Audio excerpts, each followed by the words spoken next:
खोइ मलाई तपाईँको छाता एकछिन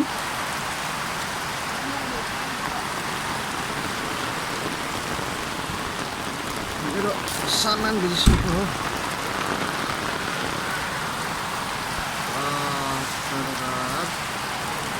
पानीले त अनि बिजोग पुरै अन्धकार छ त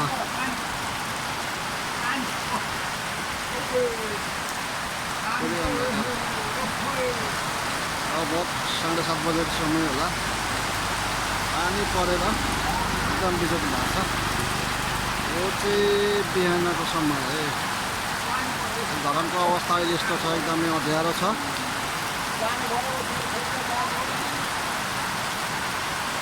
पानी परेको अवस्था काम गर्नलाई निकै गाह्रो भइरहेको छ मेरो चाहिँ मर्निङ ड्युटी टाइम हो मर्निङ ड्युटी गरिरहेको छु यतिखेर पानीले मलाई एकदमै डिस्टर्ब गरिरहेको छ सामानहरू मैले दिन सकिरहेको छुइनँ पानी पर्दाखेरि पनि धेरै गाह्रो नपर्दाखेरि पनि धेरै गाह्रो